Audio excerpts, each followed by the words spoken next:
Köszönjük szépen professzor úrnak az előadását. And now I'd like to give the floor to the director of the Danube Institute, Mr. John O'Sullivan.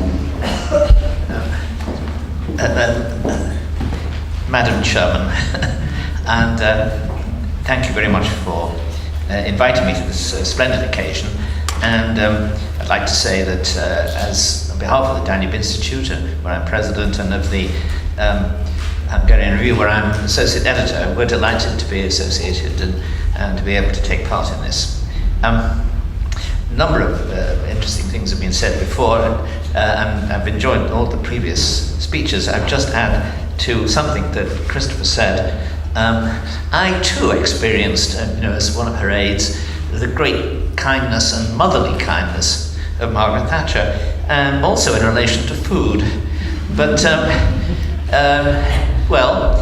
I was being served at her table, and she said to me, "John, you haven't taken any potatoes, they're very nutritious." And I said, "Well, I'm trying to lose weight, Prime Minister." And she turned to the waitress and said, "Give him some potatoes." So she was a kind of iron mother as well as an iron lady. Now, if you want to understand the basic emotional drive of Margaret Thatcher and Thatcherism, it is to be found in some words she addressed to a television interviewer, Michael Cockerell, towards the close of the 1979 election campaign, when she felt, just a bit on the election eve, she felt relaxed enough to let herself loose. And she let down her guard and she said, "I can't bear Britain in decline. I just can't bear it." That was a sincere expression of her feelings. And it was also prophetic about her policies. Whatever else Thatcherism was, it was a politics designed to halt and reverse the decline of Britain. But Margaret Thatcher was a practical politician rather than a philosopher. And her legacy is the record and result of practical responses to the problems facing the country. Initially, reversing Britain's decline was seen by her in economic terms, because the most obvious problems facing her in 1979 were economic problems. Her remedies were cautious, flexible, and responsive to those problems, as well as bold. And insofar as anything like ideology was involved, her policies were drawn from the Anglo-Scottish tradition of classical liberal economics. But as the distinguished American political theorist Shirley Robin Letwin points out in her book on Thatcherism, the Anglo-Scottish tradition had been the dominant economic tradition common to both parties until the First World War and later. It was seen as a conservative as well as a liberal tradition. It was also an intellectually formidable tradition, with applications to most of the economic problems facing the new government. Above all else, however, the most obvious rival set of economic ideas, a social democratic version of Keynesianism, seemed to have come to the end of its tether in the 1978-79 winter of discontent. So Thatcherism in economics had a strong claim to being a new kind of economic common sense. Yet it was never a purely economic set of ideas.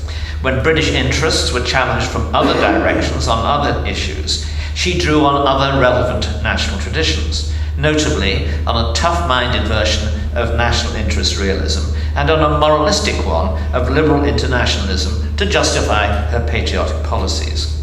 Moreover, Thatcherite impulses, whether in economics or foreign policy, Thatcherite impulses were not the final determinants of policy. If a fierce patriotism drove her, as it did, it was governed by a highly practical prudence. Her two central victories were in the Falklands War and the miners' strike show this well. She didn't expect or plan for an Argentinian seizure of the islands, but a politics of national revival could hardly avoid meeting such a challenge. In the course of doing so, she took calculated risks militarily and diplomatically, but only after she had digested the best advice. At several times, she offered concessions to Buenos Aires that she privately thought dangerous, But she did so from the calculation that there were greater dangers in obduracy. All in all, she manoeuvred to victory as much as moving boldly towards it. Similarly, she surrendered to the miners' union demands in 1981. In 1981, when she was told that the nation had insufficient coal stocks to resist a miners' strike. But she at once ordered her ministers to begin preparations, including the build-up of coal stocks and power stations, to resist any later strike. When it came 3 years later, she defeated the strike. And these two outright major victories ran counter to the usual post-war British politics of appeasement, compromise, and what we used to call splitting the difference.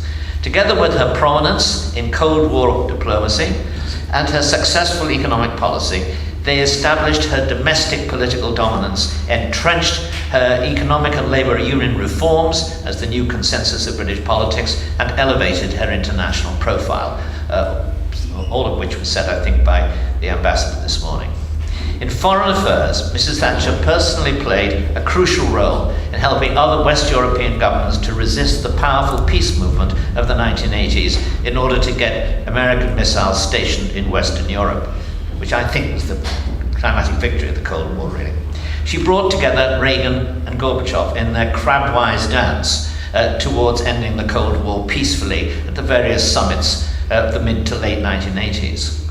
Yes, Mrs. Thatcher was the subordinate partner in the Reagan-Thatcher relationship on military and diplomatic policy.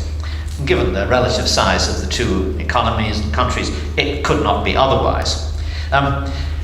But she should also have been the junior partner in economic questions too, but she wasn't.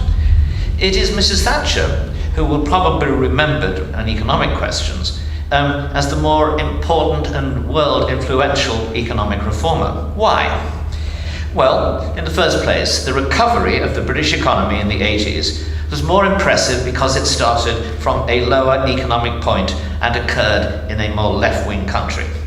Then Thatcher had harder opposition to overcome. Her labour market deregulation had to overcome resistance from timid Tory wets as well as from Labour MPs. And then the reforms had to defeat major non-parliamentary challenges from the labour unions. But once the miners were defeated, the British economy joined the American one in giving a demonstration effect of what free market reforms could achieve in a short time. These demonstration effects were not identical. Tax cuts were America's principal intellectual export, privatization was Britain's. But of the two, privatization has turned out to be the more important globally, since both third world and post-communist economies were burdened by large, inefficient state industries. So when privatization succeeded, which it did with surprising speed, the most unlikely converts took note. Thatcher, even more than Reagan, posed an economic challenge to the Soviet Union, which was reform or keep falling further behind the West. The comparison between the British recovery after a decade of free market economics and the continuing stagnation of the Soviet economy after 70 years of communism was simply too embarrassing to ignore, and Gorbachev's perestroika was the result. As you know, however, once perestroika was introduced, it very rapidly destroyed the communist system it was designed to save. And once the command economies of the Soviet bloc collapsed in 1989, they revealed the extraordinary wasteland of state planning. And it was the Thatcher model that the new democracies mainly sought to emulate. Now, Mrs. Thatcher, Reagan, John Paul, and others were all heroes in, I suppose heroines in her case, in post-communist Europe. But it was Thatcher to whom most of the economy ministers in the new democracies, like Poland's Balcerowicz, Czechoslovakia's Klaus, Estonia's Marlar, looked to as their model of how to reform a bankrupt economy. By the way, they say that too. The more thoroughly the post-communist economies followed the Thatcher model, moreover, the more quickly the economies rose from the dead. Now, that's, of course, the Thatcherite point of view I've just given. And there are points of view more critical of the Thatcher legacy. I'll just briefly go through one or two. The first anti-Thatcher school consists of Labour and Liberal critics of the time who argues that her economic policies had simply failed. Now, it is true that there were serious economic errors of policy made in those years, but they were far outweighed by the ultimate success of Thatcherism, notably a sustained rise in productivity. Some of those successes were evident at the time. She left Britain, after all, when she left office, Britain had become the fourth largest economy in the world. And the improvement was sustained in Britain's economic performance right through the Major and the Blair and Brown administrations until the 2008 financial crash. In fact, when Gordon Brown became Chancellor in 1997, the Treasury briefing gave him some figures on the economy that were so favourable that the man ended by saying, "These are wonderful figures, Chancellor," to which Brown replied, "What do you want me to do? Send the Tories a thank you note?" Even if the Lib Lab criticisms of Thatcher's purely economic legacy were correct, however, that would not be a conclusive refutation of her overall record. Her privatisation revolution, her safeguarding of constitutional democracy by the defeat of the political strike held by the miners, her victory in the Falklands War, her role alongside Reagan, Kohl and others in the defeat of communism, her trade union reforms, these and other changes would plainly be both major and beneficial in political, strategic, constitutional terms, even if they had contributed little or nothing to economic improvement. I think in looking back, one can sensibly mount marginal criticisms of her economic record, but you cannot persuade open-minded people that it is one of substantial failure. The proof of that, again, as the ambassador said, is that even when Labour and Liberal Democrat parties came into power, they didn't propose to repeal or reject the significant changes. Now, the second school of critics is an interesting one. It is the Liberal Intelligentsia, those in the cultural establishment, the BBC, the universities and so on, who mounted a series of criticisms when she was in power of her dress sense, her accent, and her all-round Philistinism, describing her as odiously vulgar, suburban, and low. Now, these criticisms now embarrass the critics. So they no longer use those terms, but they still do mount an interesting criticism. They suggest that, in a kind of world-weary way, that Mrs. Thatcher wasn't that important. She was a conventional Tory politician until 1975, when she saw a gap in the political market and adopted an economic liberalism that was then floating in the air. She was more, they say, a symptom of global change than their inspirer. All in all, she didn't make much of a difference. It's extraordinary that this is a point of view quite common in England, and particularly in the universities. None of these, but if that is the case, you notice that none of these critics argued in the 1980s that Mrs. Thatcher was simply the beneficiary of historical trends that were favourable. Indeed, they argued the precise opposite, that she was foolishly defying inevitable trends and would be defeated by them. I think that's enough. That brings me to the third school of contemporary critics. And this is a large and heterogeneous one, and by the way, it's the theory behind the movie The Iron Lady. This is composed of people who have to explain why Mrs. Thatcher's impressive achievements and strong character, more or less undeniable, are less praiseworthy than most people might imagine. The theme that links these critics is that Mrs. Thatcher was a courageous woman who won important battles, but deserves little credit because a more amenable leader would have won the same battles with less acrimony and division. In other words, Mrs. Thatcher's career was magnificent in its bravura way, but it wasn't really necessary. Britain paid too high a price. Her family paid too high a price. She herself paid too high a price. And the answer to those claims is no, no, no. What happened in Britain in the 1980s was a genuine social crisis in which a reforming government had to deprive powerful vested interests of their rents, privileges, and restrictive practices in order to restore the economy, restrain inflation, and give back social stability. This task required tough measures, both economically and in police terms. There really was no alternative, and it is self-deception to imagine that either a more smooth, easygoing conservative leader or a conference of trade union leaders and social democratic stakeholders would have defeated the miners, inflation, or the Argentinian generals. I see I've written something else here, but yes, the fact of the matter is that Mrs. Thatcher's personal courage, her bravery, her fortitude, what I call her administrative fortitude, the willingness to keep pushing against resistance, they were an essential part of the Thatcherite achievement. So, in my view, none of the three main criticisms of the Thatcher legacy, namely that she failed, she didn't really matter, that we could have won all these battles with much less storm and drang, none of those criticisms hold water. What is the meaning of the Thatcher legacy, therefore? What is Thatcherism, and why are its lessons valuable today? Now, here I think we enter into difficult territory.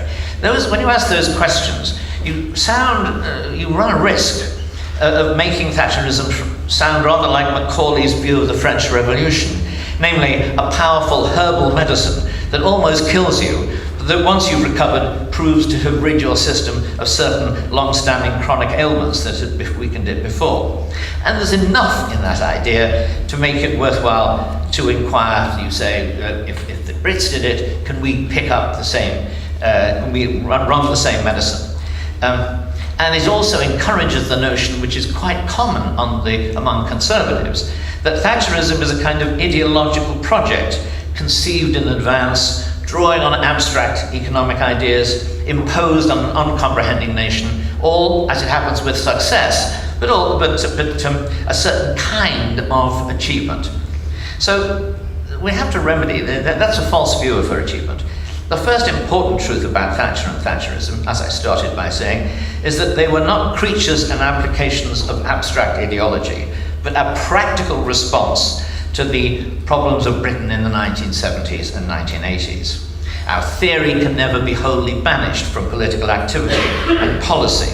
As Keynes pointed out, the most practical people draw unself-consciously on the ideas of philosophers when they're solving problems. But that means that they draw on several theories in the light of how they've worked out in practice on earlier occasions. And people acting non-theoretically abandon the theory if the practical results on this new occasion run counter to experience. Mrs. Thatcher was not an ideologue of the left or right's imagination. She did not look behind herself into theory, but in front of herself to the problems. Since these included inflation, public sector deficit, hard to control government spending, overmighty trade unions, overmanning, strict practices, a rise in world prices on energy because of OPEC, her practical responses are principally seen in economics. But the emphasis within economic policy changed over time, and in the context of Thatcherism, significantly so. Look at monetarism. Stage one of monetarism began as a very tough one. Then it was eased, and then it was replaced by another policy instrument targeting the exchange rate. In due course, that morphed into shadowing the Deutschmark, and later, when inflation began to rise again, into a conventional monetary squeeze and a decision to join the European exchange realignment mechanism. Now, these were important matters of the history of the period. The monetarist policy of 1881 and shadowing the Deutschmark are very important elements in the history of Thatcherism. But what they tell us about the nature of Thatcherism is that monetarism was merely one of several policy instruments that the Thatcherites employed to reduce inflation and revive the economy. As each of these instruments proved wanting in some way or other, it was abandoned and replaced by something else. So what was the underlying element that these different policy instruments were designed to serve? Now, I could say the conquest of inflation, the restoration of budgetary balance, the need for higher productivity, and all those things would be true. They're sensible aims, and all of them were pursued. But what was distinctive about Thatcherism in the way it pursued them? I think, two things. The first was this flexibility comes from the fact that the Thatcherites pursued all these things indirectly. They wanted to bring them about not through direct intervention, not through telling people what they had to do, ordering industry about, but by establishing what they called a framework of stability that would give the certainty and confidence to individuals and companies to pursue their own aims and interests sensibly. Once a framework of stability was in place, people were trusted to act in such a way as to lead to these desired results. What individuals, families, and companies aimed at might differ. Their hopes and aspirations were a matter for them.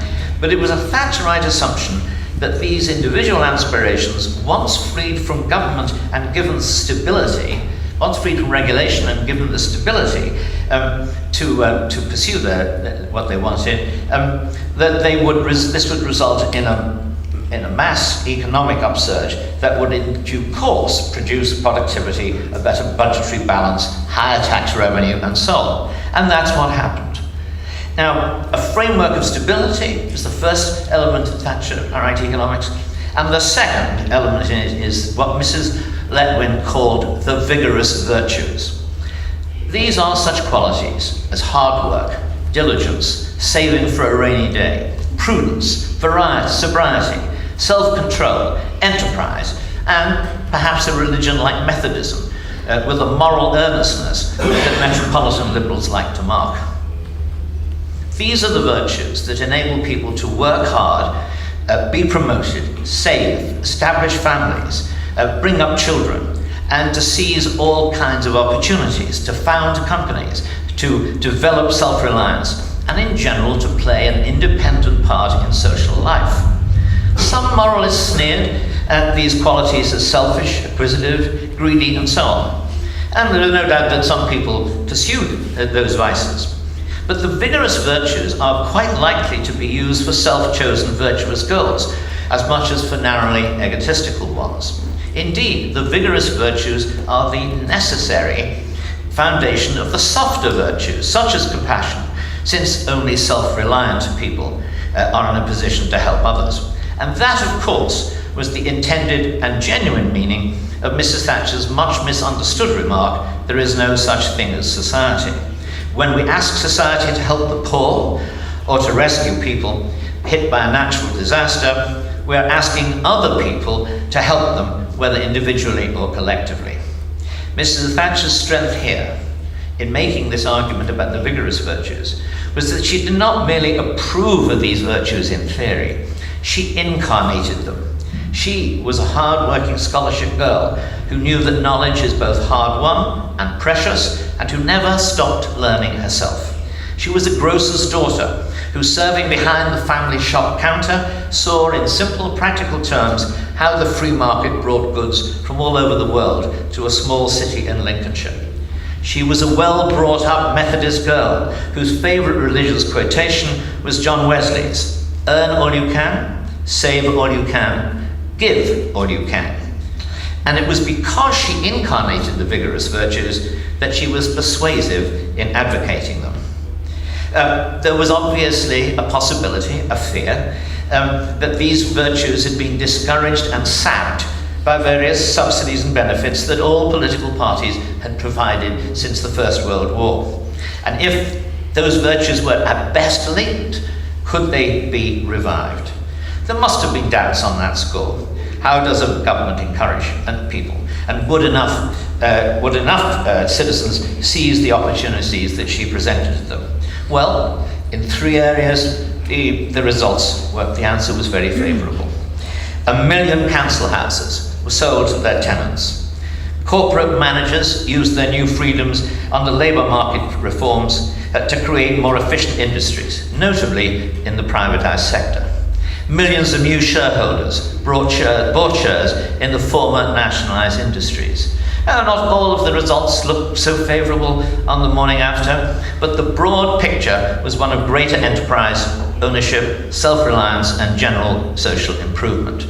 And for my own life, I remember when I left college in 1964, I'll move quickly to the the last point now. When I left college in '64, I didn't know a single person in my graduating year who was going to set up a business. 20 years later, in the middle of Thatcherism, you couldn't throw a stone in Cambridge without finding a new graduate setting up his own software company, or in Chelsea without hitting somebody who was just about to launch their own dress designer shop. Now, this all stems from a distinctive social vision, which is that I'm trying to encapsulate here, which is that Mrs. Thatcher has a distinctive English social vision, a set of values which, although part obviously of Western civilization, are distinctive from the values that we think of as being in Europe. As there is, in the briefest way I can put it, is to say that this English social vision was one in which the government trusted the citizen more than European governments to restrain their own passions in the pursuit of their interests, rather than feeling they had to directly control them. As I say, this you will find developed very interestingly in Shirley Robin Letwin's book. Mrs. Thatcher, Shirley Letwin was a friend of Margaret Thatcher, and she knew that Mrs. Thatcher had not arrived at these conclusions by a process of long philosophical reflection. She thought that Mrs. Thatcher held this old-fashioned vision because she was a provincial at heart. And she held to it at a time when statist ideas of socialism and so on were making advances in the metropolis. She was rather like an amateur singer who, unable to read a note of music but able to hold a tune, sing songs from her youth that others have forgotten until her singing stirs their memories. Hence the surprisingly swift revival of the vigorous virtues. Now, this brings me, you don't have to show this entire analysis to see Thatcherism as the recovery of those forgotten songs and that social vision. It is an untheoretical spirit of English individuality, liberal and conservative, patriotic and open-minded, that once encompassed all English people and crossed both parties. Now, today, they mark a new division between those who still resonate to this older English liberal spirit and those converted to a new constructivist liberalism of Europe's founders, who explicitly justified their new political order as a means of preventing their peoples from following passion into conflict. Yet, given the paradoxes of history, it's almost inevitably the case that the successors of those founders now aggravate national conflict and social distress by their unruly passion for uniformity in the case of the euro, as several speakers before said.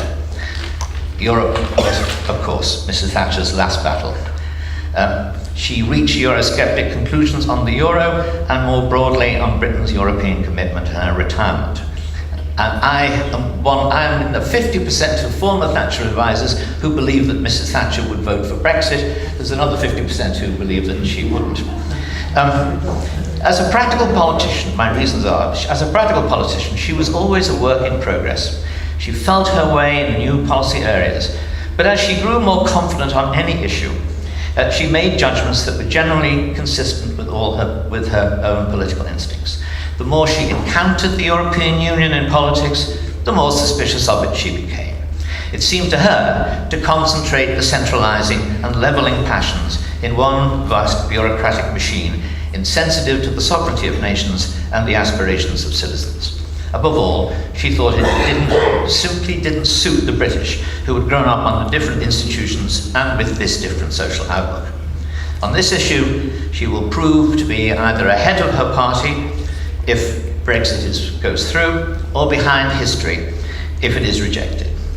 If Brexit happens, then Thatcherism might be looked on as the start of a new phase of British history, leading either to an adventurous independent nationalism in the style though different from those of Elizabethan England, or to a renewed closeness to the countries of the Anglosphere straddling the world.